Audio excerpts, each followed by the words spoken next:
And here we go. This is it, folks. The Mitch Marner conversation is bubbling up in a way that we had never attained before. Sure, over the past few years, there have been conversations as to whether or not Mitch Marner could find himself on another NHL team, or if the Maple Leafs are going to trade this guy, etc., etc. We had made the videos talking about the Marner and the Rantanen trade talks and how that was vetoed by Marner himself. But ultimately, the Marner situation has boiled down to an impending free agent bidding war that is going to go on July 1st, because it seems more than ever before at this point that Marner's future in Toronto is very much coming to an end. He has already played his last game as a member of the Toronto Maple Leafs. He has already finished his legacy with the big blue and white. As a hometown Leaf fan, a homegrown kid, a guy who got booed off of the ice in his final game as a Maple Leaf because of how embarrassing everything was, this is where we dive into the craziness.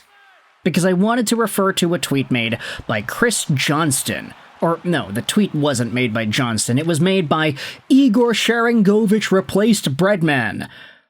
Totally a different name and user on Twitter going out there and making this tweet, but I wanted to dive into this right here because he posted some commentary that was made by Chris Johnston on the latest Chris Johnston show on SDPN. This highlights just how bad the Mitch Marner situation was in Toronto. Not in terms of his point production. Okay, having multiple 100-point pace caliber seasons is good. It's very good, in fact. And you can make a debate that Marner is one of the best offensive caliber Leafs that we have ever seen. And that's not really regarding the playoffs, it's just talking about his regular season point production. But Marner off the ice, oh boy. Things got really, really bad for this guy. They got uncomfortable. And Chris Johnston went out there and revealed the scoop in a way that I think we may or may not have fully encapsulated up until now. Take a look at this post made on Twitter yesterday. Holy crap. Chris Johnston on the Chris Johnston show today mentioned several instances involving Mitch Marner and certain Leafs fans who are insane. This is the transcript. Johnston said this: if there are two things that have made Toronto not a place that Mitch Marner is all that eager to keep playing in, it would be his original contract negotiation back in 2019, which he and his camp extended into training camp.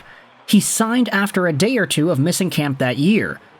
But that is when the fans started to turn on him. And, Mitch gave interviews at that time. He said it was the first time he'd ever been yelled at. He was walking his dog once, and some guy that summer was yelling, like, "Why don't you have a contract?" And people started talking a lot about his dad, and what role his dad may or may not have played in those negotiations, and Mitch kind of bristled at his family being brought into it. And then, on top of that, in the 6 years that followed, when the playoff success wasn't there, a lot of that criticism was aimed his way. And I will say, much of it justified. But I'm aware of a few instances that Mitch Marner had to deal with, and there's probably more that I don't know about where it bordered on harassment. And it was a very uncomfortable situation for him and the people that he cares about. And there's even an instance after this game that we're not going to get into here because I don't want to give it any more life, but people, it crossed the line a lot of times with some of the, whatever we want to call them, the fanatics in the fan base, the crazies that, people almost took it too personally, I think. And this really does explain some of the other, I don't know if you want to call them like rumors or other things that have been quote-unquote confirmed, like Marner having extra security people, private security people that get involved in his business to make sure that he is not harassed by fans and all that. It doesn't seem like this guy is in a spot to uphold the spotlight that a contract of his demands, nor the spotlight of being one of the most expensive and productive players on the Toronto Maple Leafs. Yes, he is expensive, but he's expensive because we know the talent is there. The problem is that talent seems to find itself out of Marner's system around the same time every single year. And with the demands of his father earlier on in his career, to the point that everybody was pointing the finger at Paul Marner and how he may or may not have influenced what had happened with Marner's inability to get a contract done right away the last time this happened, it paints a very sour picture for a guy who is a homegrown talent, who embodies the story that everybody would say sets him up to be beloved. Hey, everybody probably loves Marner, right? He's a homegrown guy, top draft pick, 100-point caliber player. He was signed on. The idea was that he would potentially be committed, but he also had to make his bread too. But this guy is just not equipped to deal with that pressure. Whether or not fans are going out there and yelling at him on the streets while he's walking his dog. Everybody's been talking about this narrative. Oh, Toronto. It's Toronto's problem.